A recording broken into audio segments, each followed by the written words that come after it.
Students, I am श्रेष्ठा चौरसिया और आज हम लोग हॉर्नबिल का चैप्टर 2 ले रहे हैं। ठीक है, तो हॉर्नबिल का चैप्टर 2 जो है वो है we are not afraid to die if we can all be together. ठीक है, तो ये जो चैप्टर है ये एक स्ट्रगलिंग स्टोरी है, ठीक है, about the narrator and his family and some crew members. तो let us start this chapter. तो अभी हम लोग स्टार्टिंग में अबाउट द राइटर्स पढ़ते हैं कि राइटर्स के बारे में कुछ इन्फॉर्मेशन। तो Gordon Cook born December 3, 1978 in Toronto. तो गॉर्डन कुक जो है उनका जन्म हुआ था December 3, 1973 में टोरंटो में। Is a 2-time Canadian Olympic seller. इन्हें 2 बार कैनेडियन ओलंपिक सेलर का खिताब मिला था। He sails for Royal Canadian yacht club. He is the son of Stephen Cook and Linda Cook. He had a great interest in writing stories too. तो ये royal Canadian yacht club के लिए sales का काम करते थे। Cell का मतलब होता है कि शिप वगैरह चलाना। ठीक है, इनको उनका भी काफ़ी शौक था, तो एज अ सेलर ये वर्क करते थे। ठीक है, और 2 टाइम इसीलिए उन्हें कैनेडियन ओलंपिक सेलर का खिताब में मिला है। इनकी मदर का नाम लिंडा कुक था एंड फादर का नाम स्टीफन कुक, और इनको बहुत ज़्यादा इंटरेस्ट था स्टोरीज लिखने में। इसलिए जब इनके साथ में ये घटना हुई थी तो उन्होंने उसके ऊपर एक स्टोरी लिखी थी। ठीक है, Alan East was admitted to role a solicitor in 2003 and has gain extensive experience as a litigator, manager and legal trainer. In 2010, Allen joined Coventry University as a senior lecturer in law. तो ये 2 writers थे, एक हमने mister cook के बारे में पढ़ा था और ये एलन ईस्ट के बारे में है कि वो role of solicitor as a role of solicitor 2003 में इनको रखा गया था। ये लीगल ट्रेनर भी थे और 2010 में इन्हें कोवेंट्री यूनिवर्सिटी ज्वाइन करी थी as a senior lecture in law. ठीक है, तो ये these both are the 2 writers of this story. The story We Are Not Afraid to Die If We Can All Be Together is a story of extreme courage and skill exhibited by Gordon Cook, his family, crewman in a war with water and waves for struggle. तो ये जो story है वो एक बहुत ही extreme करेज की हिम्मत दिखाने वाली स्टोरी है अबाउट गॉर्डन कुक, उसकी फैमिली एंड कुछ क्रू मेंबर्स जो थे, मीन्स 2 क्रू मेंबर थे। और वॉर यहाँ पे वर्ड यूज़ किया है, तो वॉर दैट मीन्स कि ये लोग लड़ने नहीं गए थे। वॉर जो थी वो थी पानी के साथ में, मीन्स जब इन लोगों ने सेलिंग स्टार्ट करी थी तो दैट टाइम जिस ओशन में ये लोग गए थे वो बहुत ही रफेस्ट ओशन कहा जाता है। That means it was the southern part of Indian ocean, तो सबसे ज़्यादा रफेस्ट ओशन कहा जाता है उसे। और वहाँ की लहरें इतनी ज़्यादा थी कि इनकी जो बोट थी जिसमें ये लोग गए थे वो शिप भी डिस्ट्रॉय होने की कगार पे आ गई थी। बट फिर भी इन लोगों के करेज की वजह से they just pass that phrase of their life, जो लाइफ एंड डेथ की बात हो चुकी थी। ठीक है, so let's continue this story and पहले हम लोग कैरेक्टर स्केच के बारे में जान लेते हैं कि who are the characters in this story. The characters of the story, that means narrator himself, Mary, his wife, Jonathan, his son, Susan, his daughter, American Larry Vigil and a Swiss herbal sizzler crewman. ये 2 जो थे वो crewman थे, means जो इनके साथ में गए थे। ठीक है, इंट्रोडक्शन, नरेटर के बारे में हम लोग जान ले। A man of great courage, commitment and conviction, proved to be the best captain as well as the best father with a pending gift and determination. तो नरेटर जो था वो बहुत ही ग्रेट करेज पर्सन था, मीन्स बहुत ही हिम्मत वाला था, कमिटमेंट था and he is the best father also, जिन्होंने अपने बच्चों की भी हिम्मत बांध के रखी। ठीक है, और बच्चों से भी हिम्मत उन्होंने ली थी इस पूरी सिचुएशन के टाइम पे। Mary, a wife who always stood by her husband side in all times of difficulty and consider her dreams as her own. और मैरी जो कि इनकी वाइफ थी वो हमेशा अपने हस्बैंड के साइड में खड़ी रहती थी in all times, means difficulty में भी, उनके ड्रीम्स पूरे करने में भी, और अपने हस्बैंड के ड्रीम्स को भी, अपने हस्बैंड के सपनों को भी वो अपना सपना समझ के उसे दिल से पूरा करती थी। Suzanne, she was a brave girl. Her bravery toughened her father resolved to fight the sea, strong storm, tooth and nail. तो सुजैन जो कि उनकी बेटी थी, बहुत ही ब्रेव गर्ल थी।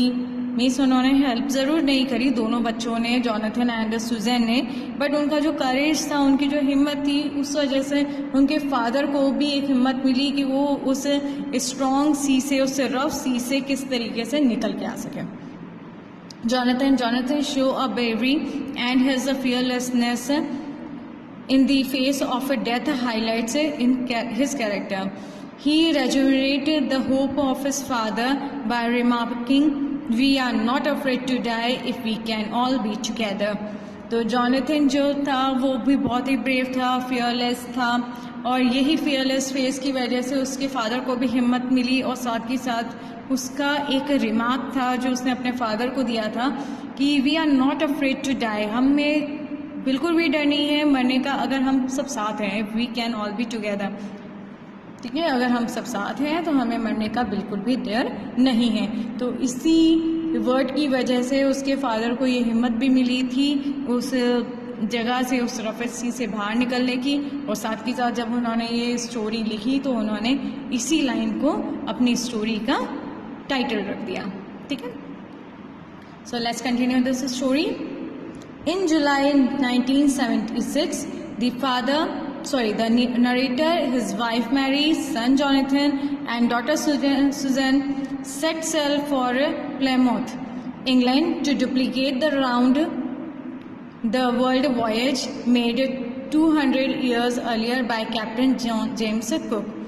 तो इन जुलाई 1876 में उन्होंने अपनी वाइफ के साथ में, मीन्स नरेटर ने अपनी वाइफ, अपने बेटे और बेटी के साथ में प्लायमाउथ तक, जो कि इंग्लैंड है, वहाँ पे एक duplicate round the world voyage start किया, जो 2 साल पहले कैप्टन जेम्स कुक ने, मीन्स उनके फोरफादर या उनके ग्रैंड फादर ने एक राउंड द वर्ल्ड वॉयज किया था। तो उसे एक डुप्लीकेट उन्होंने ट्राई करा कि वो भी इस राउंड द वर्ल्ड ट्रिप को कंप्लीट करेंगे, तो उन्होंने इसको स्टार्ट किया था। They took the voyage in their professionally built ship, the Wave Walker. तो उन्होंने जब ये वॉयज स्टार्ट किया, ये जब जर्नी स्टार्ट करी, तो उन्होंने उनकी प्रोफेशनली बिल्ट जो शिप थी उसमें स्टार्ट किया, और उस शिप का नाम था wave walker, accompanied by 2 experienced sailors, Larry Vigil, an American, and Herb Sizzler, a Swiss. उन्होंने ये जर्नी जो है वो 2 एक्सपीरियंस सेलर के साथ में स्टार्ट करी थी, जिसका नाम था लैरी विजल जो कि एक अमेरिकन थे, हर्ब सिजलर जो कि एक स्विस थे। स्विस का मतलब होता है जो स्विट्जरलैंड में जो लोग रहते हैं, ठीक है, वहाँ के जो सिटीजन होते हैं उनको स्विस बोला जाता है। To tackle one of the world roughest sea, the southern Indian ocean, और टैकल करने के लिए सबसे वर्ल्ड के सबसे रफेस्ट सी जिसे बोला जाता है सदर्न इंडियन ओशन को, ठीक है। रफेस्ट इसलिए बोला जाता है क्योंकि वहाँ की जो लहरें होती हैं वो बहुत ज़्यादा हाई रहती हैं, एंड उनकी टाइड्स भी रहती हैं, वो हाई टाइड्स रहती हैं, मीन्स इवन 15 मीटर्स के ऊपर उसकी हाइट रहती है कई बार, and more than that also. The first part of the journey, that is about 1,05,000 kilometer up to Cape Town, passed off very pleasantly. तो जब उन्होंने फर्स्ट जर्नी स्टार्ट करी थी तो 1,05,000 किलोमीटर्स की जर्नी केप टाउन से स्टार्ट करी थी, एंड वो बहुत ही ईजीली, बहुत ही प्लीजेंटली वो कंप्लीट हो गई थी। On the second day of Cape Town they began to encounter strong gales, और जब वो थोड़ा सा आगे बढ़े केप टाउन के तो उन्होंने सेकेंड डे उन्होंने बहुत ही स्ट्रॉन्ग गेल्स में से थोड़े तूफान के साथ में उन्होंने इस जर्नी को स्टार्ट किया। Gales did not worry the narrator, but Gales narrator के लिए वरी का विषय नहीं था, क्योंकि इतना तो उन्होंने वैसे भी अपनी सेलिंग करियर में उतना उन्होंने हैंडल कर रखा था, तो इतना उनको ज़्यादा प्रॉब्लम नहीं थी। मीन्स लहरें भी उठती थी तो वो थोड़ी बहुत लहरें थी, उतना उनको प्रॉब्लम नहीं थी। But the size of waves was alarming, लेकिन वो जिस सी में गए थे वहाँ की जो वेव्स थी वो बहुत ही ज़्यादा अलार्मिंग स्टेट पे थी। दैट मीन्स कि वो एक उनके लिए जान जोखिम में डालने वाली चीज़ हो चुकी थी। Up to 15 meters as high as the main mast, क्योंकि वो जो लहरें थी वो 15 मीटर्स हाई थी और वो बहुत ही ज़्यादा स्ट्रॉन्ग थी। On 25th December, the writer's ship was in the southern Indian Ocean, 3,500 kilometers to the east of Cape Town। और 25 दिसंबर को जो उनकी शिप थी वो सदर्न इंडियन ओशन तक पहुंच गई थी, ठीक है। तो 3,500 किलोमीटर ईस्ट केप टाउन के आगे वो लोग पहुंच चुके थे। The family celebrated their new year on board the ship, और फैमिली ने जो अपना न्यू ईयर था वो भी शिप में ही उन्हें बनाना पड़ा, क्योंकि almost it was the year ending time. At dawn on January 2 the waves were gigantic, लेकिन जब जनवरी 2 आया और आगे वो लोग और बढ़ते गए तो जो वेव्स थी वो और भी ज़्यादा हाई होती चली गई।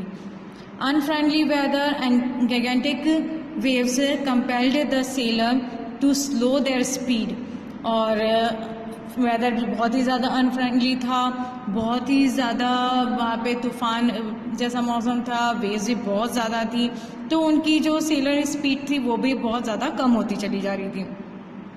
ड्रॉप स्टॉर्म जब एंड टेक अदर प्रिकॉशंस, तो इसी सब को देखते हुए उन्होंने अदर प्रिकॉशंस भी लेना शुरू कर दिए थे। The danger was so obvious that the sailor completed a life raft drill, attached lifelines and life jackets। तो डेंजर वो बहुत ज़्यादा ऑब्वियस था कि आगे जैसे जैसे बढ़ते जा रहे थे तो उनको वेव्स जो थी वो बहुत सी ज़्यादा रफ मिलती जा रही थी, तो उन्होंने कंप्लीट प्रिकॉशन की, जैसे मैंने बात करी थी। तो सेलर्स जो थे, जितने भी लोग थे, crew members, sellers and narrator family, उन लोगों ने सारे सेफ्टी प्रिकॉशंस जो थे वो लेना शुरू कर दिए। दैट मीन्स कि उन्होंने जो सेफ्टी बोट्स थी जो साइड में लगी रहती हैं उसको भी रेडी कर लिया। लाइफ जैकेट्स जो थे वो भी पहन लिए थे कि अगर कुछ प्रॉब्लम आती है, अगर वो लोग शिप में मीन्स अगर उनकी शिप टूट जाती हैं या कुछ, तो वो लोग लाइफ जैकेट्स के थ्रू एटलीस्ट थोड़ा बच जाए डूबने से। Suddenly at 6 p.m. a tremendous explosion shook the wave walker and the author was thrown overboard। अब 6 PM के टाइम पे, शाम को 6 बजे करीब, एक बहुत ही बड़ा एक्सप्लोजन वेव वॉकर जो है वो शिप का नाम है, मैंने आपको स्टार्टिंग में बताया था, ठीक है। तो वेव वॉकर में एक बहुत ही ज़्यादा एक्सप्लोजन हो जाता है जिसकी वजह से जो ऑथर रहता है वो भी बहुत दूर बोट के उधर फेंका जाता है उस एक्सप्लोजन की वजह से। The ship was about to capsize when another gigantic waves hit it, tossing it upright once again। और एक तो पहले इसमें एक्सप्लोजन बहुत ज़्यादा हो गया, सेकेंडली एक बहुत ही बड़ी वेव जो थी वो भी शिप को हिट कर गई, जिस वजह से उसका एक साइड जो था शिप का डेक का वो भी टूट जाता है। The author was thrown back onto the deck, his head and rib smashing against the wall। और फिर वो जैसे वो उठने की कोशिश करता है एक एक्सप्लोजन के बाद में, तो जैसे वो गिगेंटिक जो वेव है वो इतनी हाई रहती है कि वो अगेन ऑथर को दूर फेंक देती है, और जिस वजह से उनके हेड एंड रिब्स जो हैं वो भी काफ़ी तेज़ी से वॉल पे, दीवार पे हिट कर जाते हैं, मीन्स शिप की दीवार पे। In spite of his injuries, the narrator took the charge of a situation। अब इतनी इंजरीज होने के बावजूद भी, इतनी चोट लगने के बावजूद भी नरेटर जो है वो अगेन चार्ज लेता है उस सिचुएशन को कंट्रोल करने के लिए। Somehow he found the wheel, lined up the stem for the next wave and hung on till Mary appeared and took charge of the wheel। तो जैसे तैसे फिर नरेटर जो है वो व्हील्स को पकड़ने की कोशिश करता है, उसे वेव से बचाने की कोशिश करता है, और उसी समय मैरी जो उनकी वाइफ है वो भी चार्ज लेती है उस व्हील को सपोर्ट करने के लिए, क्योंकि जब तूफ़ान बहुत ज़्यादा होता है और वेव्स बहुत ज़्यादा होती हैं तो व्हील अगर स्मूथ भी चल रहा हो ना तब भी उसे हैंडल करना भारी पड़ जाता है। तो इस वजह से इन दोनों हस्बैंड वाइफ ने उस व्हील्स को टर्न करने में हेल्प करी एक दूसरे की। Larry and Herb started pumping out the water like a madman. और लैरी और हर्ब, क्योंकि मैंने बताया था आप लोगों को कि शिप का जो एक पार्ट है वेव वॉकर का वो टूट गया था, जिस वजह से लैरी और हर्ब दोनों के दोनों पागलों की तरह उस पानी को बाहर निकालने की कोशिश कर रहे थे, क्योंकि अगर पानी ज़्यादा टाइम तक अगर शिप के अंदर रहता तो उसके डूबने के चांसेस बहुत ज़्यादा बढ़ जाते हैं। तो कंटिन्यूसली वो लोग उस पानी को बाहर करने की कोशिश कर रहे थे by a pumping machine. The whole starboard side bulge inward, और जो होल था वो भी बहुत ही ज़्यादा अंदर की तरफ होता जा रहा था। The narrator manage to cover canvas across the gap to prevent water from entering the ship. साथ के साथ फिर नरेटर ने मैनेज किया कि वो कैनवास के थ्रू जैसे तैसे वो जो गैप उसमें आ गया था कि वो उसको भी फिल करने की कोशिश करे ताकि पानी जो है वो ज़्यादा से ज़्यादा शिप के अंदर ना आ सके। देन केम मोर प्रॉब्लम्स, और उसके बाद में और प्रॉब्लम्स जो थी वो भी अराइज हो गई। क्या प्रॉब्लम्स थी? Their hand pumps stopped working. अब जो हैंड पम्प वो लोग यूज़ कर रहे थे वो भी वर्क करना सडनली स्टॉप हो गए। And electric pump short circuited, और जो इलेक्ट्रिक पम्प्स थे जो स्टार्टिंग में जो एक्सप्लोजन हुआ था उस वजह से वो उसमें भी शॉर्ट सर्किट हो गया था। तो इलेक्ट्रिक पम्प्स तो वैसे ही नहीं वर्क कर रहे थे और हैंड पम्प्स सडनली उन्होंने स्टॉप कर दिया वर्क करना।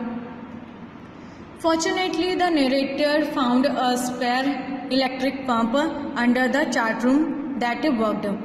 और अनफॉर्चुनेटली या फॉर्चुनेटली बोलना चाहिए कि नरेटर को एक चैट रूम जो है जो नीचे की तरफ होता है शिप के अंदर, वहाँ पे एक इलेक्ट्रिक पंप मिल गया and thank God it was in working state. ठीक है, तो वो वर्किंग स्टेट में था तो उससे उनको काफ़ी मदद मिल गई। The entire night was spent in pumping, steering and repairing and sending radio signal. और पूरी रात जो थी वो पूरा इसी टाइम पे निकल गई कि किस तरीके से वो स्टीयरिंग को प्रॉपरली हैंडल कर सके, पानी को बाहर निकाल सके, कुछ चीज़ें जो रिपेयर जो टूट गई हैं उसे रिपेयर कर सके ताकि पानी जो है वो शिप के अंदर ना आ सके। साथ के साथ वो रेडियो सिग्नल भी सेंड कर रहे थे कि कहीं ना कहीं से उनको कैसे न कैसे करके हेल्प जो है वो अदर बोट से मिल जाए। The narrator checked the chart and calculated that Lee Amsterdam, a French scientific base, was their only hope. And फिर उसके बाद में जब नरेटर ने चेक किया तो उन्होंने ये कैलकुलेट किया कि एम्स्टरडेम में एक फ्रेंच साइंटिस्ट बेस वहाँ पे है, वो उनकी ओनली होप है। तो शायद वहाँ से उनको रेडियो सिग्नल जो है वहाँ पे सेंड हो जाए और उन्हें वहाँ से हेल्प मिल जाए। Sue and John were injured, but they said that they were not afraid to die if they could all be together. Sue and John जो कि नरेटर के डॉटर एंड सन थे, वो भी बहुत ज़्यादा इंजर्ड हो गए थे, लेकिन फिर भी उन्होंने यही कहा कि हमें बिल्कुल भी मरने का डर नहीं है अगर हम लोग सब साथ हैं तो। Sue's head was swollen and she had a deep injury. सू को बहुत ज़्यादा चोट लगी थी सर में, उसका सर भी सूज गया था एंड उसको काफ़ी डीप इंजरीज थी। The narrator became more determined seeing his children courage, और इसी वजह से जब उसने अपने बच्चों को देखा कि वो इतनी ज़्यादा चोट लगने के बावजूद भी वो उनकी हिम्मत बांध रहे हैं, डर नहीं रहे हैं, साथ में वर्क कर रहे हैं, तो नरेटर को एक तरीके से उनसे डिटर्मिनेशन मिला कि उसे इस तूफान से निकलना ही है। फाइनली दे रीच ले Amsterdam, a volcanic island where they were welcomed by 28 inhabitants. और फिर फाइनली वो लोग ले एम्स्टरडेम पहुंच जाते हैं जहाँ जो कि एक वॉल्केनिक आइलैंड रहता है, वहाँ पे उन्हें 28 इनहैबिटेंट्स जो हैं वो वेलकम करते हैं। ठीक है, thus the collective strength and never failing optimism of a sailor made it possible for them to come out the jaws of death. और कलेक्टिव स्ट्रेंथ मीन्स जितने भी उस शिप के अंदर लोग थे सबकी कलेक्टिव स्ट्रेंथ की वजह से जो सेलर जो था वो पॉसिबल हो पाया और इतने क्रूशियल टाइम में मीन्स मौत के मुंह से वो लोग बाहर निकल सके। Though Jonathan and Susan did not do anything to save Walker, but their courage, forbearance, faith and optimism gave extra strength and persistence to the narrator and his team. तो देखा जाए तो जॉनथन एंड सूजन काफ़ी छोटे बच्चे थे, तो उन्होंने वे वॉकर को, शिप को बचाने के लिए तो कोई भी हेल्प किसी भी तरीके से नहीं करी, लेकिन उनकी जो करेज था, मीन्स बच्चे हैं अगर डर जाते हैं तो कई बार ऐसा होता है कि हमें उन्हें संभालना पड़ जाता है कि वो ज़्यादा ना घबराएं, लेकिन उन लोगों की करेज की वजह से, उन लोगों की हिम्मत की वजह से एक्स्ट्रा स्ट्रेंथ थी नरेटर और उसकी टीम को मिली, जिससे वो लोग उससे रफ सी से बाहर निकल पाए। The bravery of the strong willed children is a not worthy in the story, और इसी वजह से जो स्ट्रॉन्ग विल्ड बच्चे थे उनका इस स्टोरी के अंदर बहुत ही रिमार्केबल रोल है। ठीक है, so this is the end of the story. Hope आप लोगों को ये स्टोरी अच्छी लगी हो, बट ये स्टोरी जो है मैंने आपको समराइज़ करके बताई है पूरी। ठीक है, तो देन ऑल्सो अगर इसमें से कुछ भी अगर चीज़ अगर आप लोग को समझ में नहीं आई है तो आप लोग मुझे कांटेक्ट कर सकते हो। ठीक है, एंड इसके कुछ आंसर्स मैं आपको सेंड करूँगी, एंड कोशिश करूँगी कि इस बार इसके आंसर्स जो हैं वो शॉर्ट में हों। ठीक है, अगर शॉर्ट में नहीं होंगे तो मैं उसके पार्ट्स बना के आप लोगों को सेंड करूँगी, क्योंकि लास्ट टाइम मैंने फर्स्ट चैप्टर के जो मैंने आप लोगों को स्नैपशॉट का चैप्टर भेजा था उसके आंसर्स काफ़ी ज़्यादा बड़े थे। ठीक है, तो I will try to shorten this answers. So take care, bye.